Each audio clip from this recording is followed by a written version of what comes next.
My name is Mike Ruma. I'm a maternal fetal medicine specialist. I work at Perinatal Associates in New Mexico, and what we're going to talk about today is the Epic and Affinity ultrasound platforms, the latest release of software, which incorporates a variety of new features. aBiometry Assist is basically fetal anatomic recognition that allows us to detect a biparietal diameter, an occipital frontal diameter, head circumference, abdominal circumference, and femur length.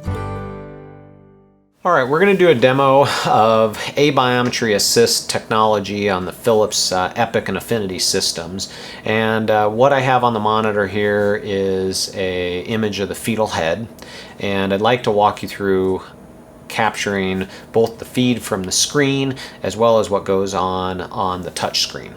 And so traditionally, we have to use our left hand and click measure.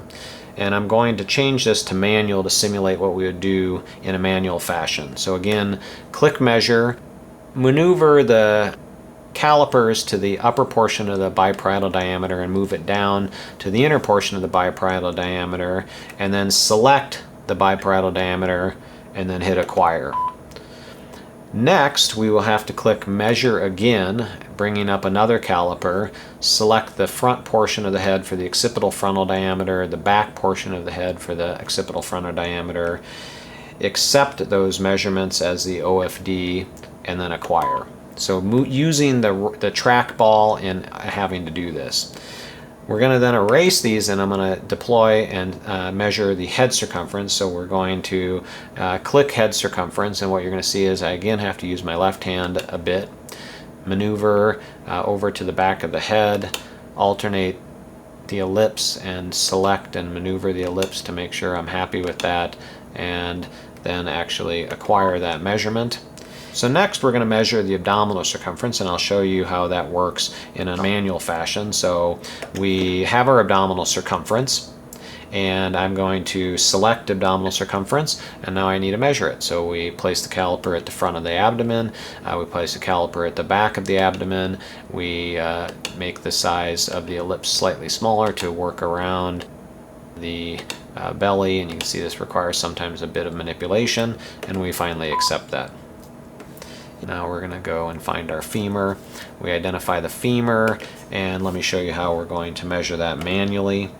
So we're going to have our femur, and traditionally we would click measure, come to the lateral epiphyses here, and track over using the trackball again, just taking time to find that correctly, and hit femur length and acquire. I'm going to erase this and show you what this would look like using Biometry Assist. And so we're going to turn that on. And again, I'd like to measure the biparietal diameter. I'm going to push one button. I'd like to measure the occipital frontal diameter. I'm going to push one button. I'd like to measure the head circumference. And the head circumference is measured with the tool, using simply pushing the button and not adjusting anything with the left hand, as the anatomical intelligence identifies the structures that we need. To our next image, and we need to select the belly. Instead of measuring the entire ellipse, adjusting it, we've collected and frozen our abdominal circumference image. We're going to press the AC button, and the abdominal circumference deploys perfectly, and we accept that. We are simply going to hit the femur length, and it deploys in a perfect fashion, measuring the bone the way we would want without any manipulation using the roller ball or the touch buttons on the machine interface. We have seen a significant reduction in keystrokes, and we have also seen a reduction in actual time it takes to conduct completion of those measurements. It provides utility, particularly in our practice, because we are a busy maternal fetal medicine practice.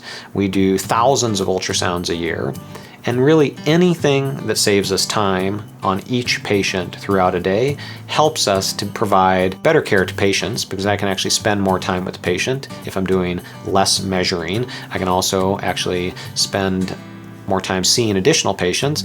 So all of this adds up to a more efficient office and better care for the patient.